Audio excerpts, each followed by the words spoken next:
एक अच्छी home maker होना एक इजी टास्क नहीं है। लोगों को ऐसा लगता है कि जो ख़वातीन घर में बैठी हैं उनकी ज़िंदगी बहुत आसान है। सुबह हो जाती है, शाम हो जाती है और शायद वो सिर्फ बैठी रहती हैं या सोती रहती हैं। लेकिन ऐसा नहीं है। अगर आप एक सलीकामंद हाउसवाइफ हैं तो आपकी ज़िंदगी में करने वाले इतने काम हैं कि सुबह से शाम हो जाएगी, 24 घंटे गुजर जाएंगे, लेकिन आपको ऐसा लगेगा काम ख़त्म नहीं हो रहे। तो आज की वीडियो में इसी हवाले से बात करेंगे। ऐसी छोटी छोटी टिप्स दूंगी जिससे आप एक इफ़ेक्टिव होम मेकर, एक बहुत अच्छी बीवी, एक बहुत अच्छी माँ बन सकती हैं। और यकीनन आप में सब क्वालिटीज़ मौजूद हैं और आप हैं भी सही। लेकिन फिर भी छोटी छोटी चीज़ें, छोटी छोटी टिप्स आप लोगों के साथ शेयर करूंगी। अस्सलाम वालेकुम and welcome back to my YouTube channel. I hope कि आप सब खैरियत से होंगे। अल्हम्दुलिल्लाह मैं भी बिल्कुल ठीक हूँ। तो जनाब, आज की वीडियो में मैंने सोचा आप लोगों के साथ अपनी घर की रूटीन तो मैं शेयर करती हूँ, लेकिन आज आप लोगों के साथ बात करेंगे ऐसी कुछ टिप्स के हवाले से जिनको अगर आप लोगों ने भी फॉलो कर लिया तो इंशाल्लाह आप भी एक इफेक्टिव होम मेकर बन सकती हैं। मुझे अक्सर ऐसे कमेंट्स आते हैं कि आप इतने सारे काम करती दिखाई देती हैं, तो आप कैसे टाइमली काम मैनेज करती हैं। देखें, सबसे पहली चीज़ वाकई आपकी टाइम मैनेजमेंट है। जितनी अच्छी आपकी टाइम मैनेजमेंट होगी उतनी अच्छे तरीके से आप अपने घर को, अपने बच्चों को और इवन आप खुद को हैंडल कर सकती हैं। तो सबसे पहली चीज़ ये है कि अपनी ज़िंदगी को प्रॉपर टाइम के साथ साथ लेके चलें। अपनी रूटीन्स को सेट कीजिए, अपने स्केड्यूल सेट कीजिए। देखिए, जब हमारे पास स्केड्यूल नहीं होता ना, हमें पता नहीं होता, हमारे पास कोई टाइम टेबल नहीं है, रैंडम हम काम कर रहे होते हैं, तो उसमें हमारा टाइम ज़्यादा लग जाता है और हमारा काम कम होता है। अब आपने करना ये है कि आपने इसको उलट कर देना है कि आपका टाइम कम लगे और आप काम ज़्यादा से ज़्यादा कर सकें और अपने काम टाइमली आप एंड कर सकें। उसके लिए बेहतरीन चीज़ ये कि अपना एक प्रॉपर स्केड्यूल बना लीजिए। आपने किस टाइम क्या काम करना है और किस टाइम आपकी सुबह होनी है और किस टाइम आपने टाइमली बेड पे चले जाना है सोने के लिए। अच्छा, फिर एक चीज़ और इसमें बताऊं मैं आपको कि काम आपने उतना ही करना है जितना आपको लगता है आप इजीली कर सकती हैं। अपने आप को थकाना नहीं है। काम करने का सबसे पहला रूल जो मैंने अपनी ज़िंदगी में फॉलो किया ना, वो ये है कि मैं उतना ही काम करती हूँ जितना मेरी कैपेसिटी है, जितनी मेरे में हिम्मत है। उससे ज़्यादा मैं करने की कोशिश नहीं कर सकती। और देखें, बहुत ज़्यादा नंबर लेने की ज़रूरत नहीं है। अगर हम लोग ये समझते हैं ना कि हम जो है अब थोड़ा सा आगे, थोड़ा सा और काम कर लें तो हमारे कोई नंबर बन जाएंगे और कोई हमसे खुश हो जाएगा, तो उसमें हम क्या करते हैं, अपने आप को निगलेक्ट कर रहे होते हैं और हम अपने आप से ज़्यादती कर रहे होते हैं। सो पहली चीज़ जो आप लोगों ने अपने माइंड में रखनी है कि उतना ही काम कीजिए जितना आपका जिस्म, आपकी बॉडी, आपकी सेहत, आपकी हिम्मत, आपकी ताकत आपको इजाज़त देते हैं। अच्छा, फिर देखिए, अपनी आपने रूटीन सेट करनी है। मैं एक बात कहूँ कि जो घर की रूटीन होती है ना, वो घर की औरत ही बनाती है। ये बात फैक्ट है। ये बात हम अपने बड़ों से सुनते आ रहे हैं कि घर औरत ने लेके चलना होता है, रूटीन भी वही बनाती है। अगर आपके घर में कोई रूटीन नहीं है ना, तो इसका मतलब है कि आप वो रूटीन सेट नहीं कर पा रही। अच्छा, ये इसमें मैं थोड़ा सा जॉइंट फैमिली सिस्टम वाले जो ख़वातीन मेरी इस वक्त वीडियो देख रही हैं, जो वॉच कर रही हैं, उनके बारे में थोड़ा सा उनका थोड़ा डिफरेंट होता है, क्योंकि ज़ाहिर है वहाँ पे आपको बाकी सारी चीज़ें भी, बाकी सारे लोगों के हिसाब से भी चलना पड़ता है। लेकिन उसमें भी बहरहाल आप थोड़ी बहुत तब्दीली करा सकते हैं। जो पॉजिटिव तब्दीली अगर करा सकती हैं आप तो ज़रूर कराएं। लेकिन वैसे जो लोग अलग रह रही हैं और बस उनके बच्चे हैं, हस्बैंड है, तो वो उनके लिए तो बड़ा आसान होता है अपनी रूटीन्स को सेट करना, क्योंकि रूटीन उन्होंने ही बनानी होती है। तो रूटीन अपनी जो है ना वो ज़रूर लेके चलें। अच्छा, मैं आपको बताऊं, मैं जब तक जॉइंट फैमिली में थी ना, तो मेरे ससुराल में एक ये बड़ी आदत थी कि रात को देर से सोने की, और अभी भी है। मतलब कोई काम नहीं भी है ना, तो रात अगर आपने 9 बजे आप फारिग हो गए, खाना शाना खा लिया, सारे आपके काम हो गए, तब भी ना मतलब वहाँ पे एक अजीब सी हलचल लगी रहती है। अभी भी ऐसे ही है। 12 बजे तक, 1 बजे तक बस ऐसे ही फिरते रहना, बस ऐसे ही, कोई काम नहीं है तो बस ऐसे ही लाउंज में बैठे रहे, टीवी देख लिया। जब मैंने उसमें मैं गई जॉइंट फैमिली में, मेरी जेठानी जो है उनका एक बेटा था उस वक्त छोटा, और वो जब स्कूल गोइंग हुआ तो मैं बड़ी हैरान हुई। मैं उनको अक्सर ही कहती थी कि आप, ये बच्चा रात को अगर 11 बजे सो रहा है, 12 बजे सो रहा है, ये कैसे सुबह को उठ सकता है। वो कहती थी कि जी बच्चे तंग करता है सुबह उठते हुए स्कूल जाने के लिए, तो मुझे बड़ा परेशान करता है, बड़ी तंग होती हूँ। तो देखें, उसमें कसूर उस बच्चे का तो नहीं है ना। जब एक बच्चे को आप रात 12 बजे, 1 बजे सुलाएंगे, तो वो बच्चा सुबह 7 बजे, चलें 6 भी नहीं, हम 7 बजे भी लगा लें, तो वो कैसे उठ सकेगा, उसकी नींद डिस्टर्ब है।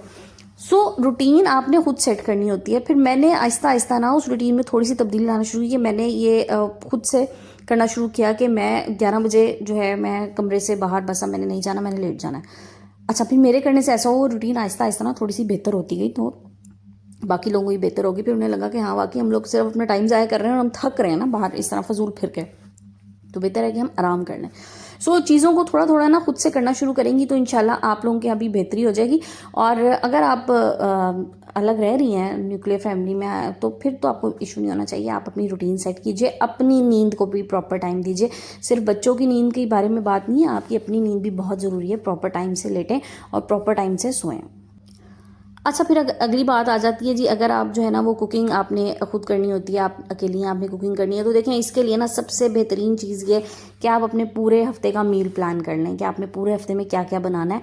और जिस दिन आपके हस्बैंड की छुट्टी होती है, जिस दिन आप ग्रॉसरी के लिए जाती हैं, उस दिन आपको पता होना चाहिए वीक में एक दिन कि अब मुझे पूरे हफ्ते ये कुछ बनाना है और ये कमी बेशी है मेरी चीज़ों में, ये मैंने लेके आनी है, तो वो आप उस दिन लें, बजाय इसके कि रोज़ आना सुबह में अफरा तफरी हो रही हो कि जी अब ये आज ये लेके आना है, आज वो लेके आना है, आज फलानी चीज़ कम है। मैंने ख़वातीन को देखा है, इवन जिनके जो है ना मेहमान सर पे खड़े होते हैं, उनके घर में नमक ख़त्म हुआ होता है। खुदारा इस तरह के काम ना किया करें। जब आप इतना हैफेजर्ड चीज़ों को करेंगे ना, तो फिर आपकी चीज़ें कभी भी प्रॉपर टाइम पे मेंटेन नहीं हो सकेंगी।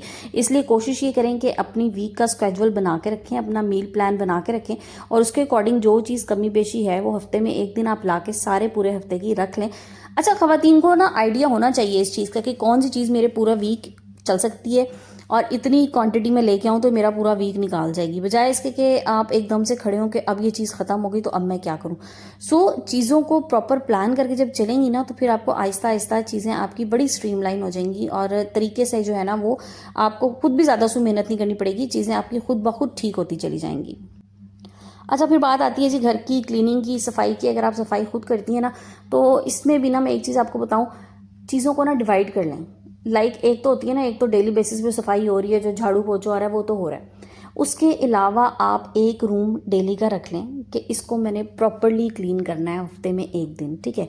डेली बेसिस पे नहीं हो सकता, ज़ाहिर है सारा इतना काम आप नहीं कर सकती, उसको वीक में एक दिन एक एक रूम को आप इस तरह से रख लीजिए और कि जी इस दिन मैंने इसकी दीवारें भी झाड़नी है, इस दिन मैंने दरवाजे भी साफ़ कर लेना है, तो आपका घर ना यकीन कीजिए हर वक्त चमकता धमकता रहेगा। कुछ लोगों के आपने घर देखे ना, हर वक्त बड़े चमक रहे होते हैं। रीज़न यही होता है कि वो डेली बेसिस पे ना थोड़ा थोड़ा थोड़ा एक्स्ट्रा डीप क्लीनिंग जिसको हम कहते हैं ना, वो करते रहते हैं। ये जो होती है ना जी महीने बाद डीप क्लीनिंग कर ली, यकीन करें इसका कोई फ़ायदा नहीं है, ये सिर्फ अपने आप को थकाने वाली बात है। वो महीने में जब आप एक दफ़ा डीप क्लीनिंग करेंगे ना, तो वो एक ही दिन ही साफ़ लगेगा। पूरा महीना आप खुद सोचें, जिस चीज़ को हाथ ही नहीं लगा तो उसने क्या साफ़ रहना है, वो साफ़ नहीं लगेगा। तो छोटी मोटी चीज़ें जो है ना इस तरह से डिवाइड कर लें अपने पूरे वीक पे कि इस दिन मैंने इस कमरे को प्रॉपर्ली क्लीन करना है, या अपनी मैंने स्पेशली चलें अपनी तो नहीं होती, बच्चों की जो कबर्ड्स होती हैं, उनकी जो वार्डरोब्स वगैरह होती हैं, वो बड़ी जो है ना ख़राब हो जाती हैं। अगर आप बच्चे आपके खुद ही कपड़े निकालने वाले हैं कि वो खुद ही कपड़े निकाल रहे हैं, खुद ही रख रहे हैं, तो वो ज़्यादा थोड़ी सी उनकी ऑर्गेनाइजेशन मुश्किल हो जाती है। तो उसमें आप रख लें वीक में एक दिन, किसी एक बच्चे की आपने जो है ना वो कबर्ड सही करनी है, उसको साफ़ करना है, प्रॉपर्ली कपड़े जो है ना उनके अरेंज करके और आपने सेट करने हैं। तो इस तरह से जब आप काम डिवाइड करेंगे ना, यकीन कीजिए आपका काम बहुत आसानी से हो जाएगा, बड़ा टाइमली हो जाएगा। अच्छा, फिर इसमें ना आपको एक फ़ायदा और होगा। मैं अक्सर आपको कहती हूँ ना, डी क्लटरिंग कर लें, एक्स्ट्रा चीज़ें निकाल दें। देखिए जब आप डेली बेसिस पे इन छोटे छोटे काम करेंगे ना, तो आपको एक्स्ट्रा चीज़ें बड़ी नज़र आती रहेंगी। एक्स्ट्रा चीज़ें आप निकालिए और एक्स्ट्रा मेस ना करें अपने घर में। जो चीज़ें इस्तेमाल की वो रखें। कपड़े भी अगर आप इस तरह से अलमारियाँ वगैरह सही करिए ना, साफ़ करिए, तो कपड़े आप निकाल दीजिए जो आपके पहनने के नहीं हैं, जो बच्चों के अब नहीं पहनने के, नहीं यूज़ हो रहे, और अब आपको लगता है कि बच्चों ने नहीं पहनने, उनको भी निकाल दीजिए, किसी को दे दें। किसी ज़रूरतमंद के काम आ जाएंगे, किसी का तन ढांकने के काम आएंगे। यकीन करें बहुत बड़ा सवाब है, बहुत बड़ी नेकी है। अपने घर से इस तरह चीज़ें जो है ना एक्स्ट्रा जो आपको लगता है कि पड़ी हुई, उन्हें निकाल दीजिए। देखें, अगर आप एक अच्छी होम मेकर बनना चाहती हैं ना, मेरा ख्याल है सब ख़वातीन एक अच्छी होम मेकर होती हैं, लेकिन बहरहाल अपने आप में थोड़ी सी तब्दीली लाना चाहती हैं, तो इसके लिए आपको थोड़ी सी एफर्ट यही करनी पड़ेगी जो मैंने आपको बताई। बहुत ज़्यादा मेहनत करने की ज़रूरत नहीं है, थोड़ी थोड़ी चीज़ों को तब्दील करने की ज़रूरत है, थोड़ी थोड़ी चीज़ों में तब्दीली लाने की ज़रूरत है। जहाँ पर आपको लगता है कि हाँ यहाँ मुझसे थोड़ी सी मिस्टेक हो जाती है, वहाँ पर आप चीज़ों को चेंज करने की कोशिश कीजिए और यकीन करें सिर्फ थोड़ा सा टाइम लगेगा और आपको अपनी ज़िंदगी में बड़ी तब्दीली आना जो है वो स्टार्ट होना शुरू हो जाएगी, आपको नज़र आना शुरू हो जाएगी। मैंने अपनी ज़िंदगी में ना छोटी छोटी चीज़ें चेंज करके, और मुझे ऐसा लगता है अल्हम्दुलिल्लाह मैं उन टारगेट्स के करीब हूँ जो मेरे थे कि मैंने ये करने हैं। अक्सर ना ये वाली पोस्ट आई होती है कि जी 2025 हमने इतना ज़ाया कर दिया, इतना ज़ाया कर दिया। मुझे ऐसा लगता है अपनी ज़ात के हवाले से, मुझे ऐसा लगता है कि मैंने जितना कुछ सोचा था अल्हम्दुलिल्लाह मैंने इस साल में वो अचीव किया है। 90% ज़रूर कर लिया, 10% रह गया, वो भी इंशाल्लाह अभी 2 महीने बाकी हैं, उसमें अचीव करने की कोशिश करेंगे। अपने टारगेट्स, अपने गोल्स बना के रखिए, चाहे वो आप अपने घर के हवाले से हैं, अपने घर को आप क्लीन करने के हवाले से, अपने घर को सेट करने के हवाले से, जो भी है, या अपनी ज़ात के हवाले से। टारगेट्स अपनी ज़रूर सेट कीजिए और फिर उन टारगेट्स पे काम कीजिए। यकीन करें, जब आपके टारगेट्स पूरे होते हैं ना, जब आपको लगता है आप कामयाब हो रहे हैं, वो खुशी आपके अंदर से जो आती है ना, उसका कोई नेमुल बदल नहीं है। अच्छा जनाब, आप लोगों से बातें करते के साथ साथ मैंने ना आज कड़ी बनाई थी और मुझे अक्सर लोग जो है ना कमेंट में कह रहे होते हैं कि आप डिटेल रेसिपी बताया करें।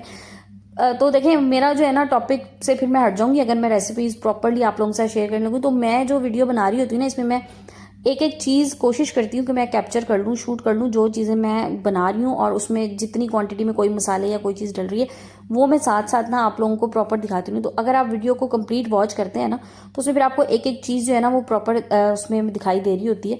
तो वहाँ से आप उसको देख सकते हैं और आप बना सकते हैं। वैसे वही बात कि मैं कोई बहुत मुश्किल चीज़ें तो बनाती नहीं हूँ, आम सादा सी अपनी रूटीन होती है, सादा सादा से जनाब खाना होता है, कुछ थोड़ा बहुत ऊपर नीचे हो जाता है तो वो आप लोगों के साथ शेयर करती हूँ। अच्छा, कड़ी बनाने का ना एक टिप चले मैं आप लोगों को दे दूँ, और मैंने जब से फॉलो करना शुरू किया मेरी कड़ी बहुत बहुत मज़े की बनती है।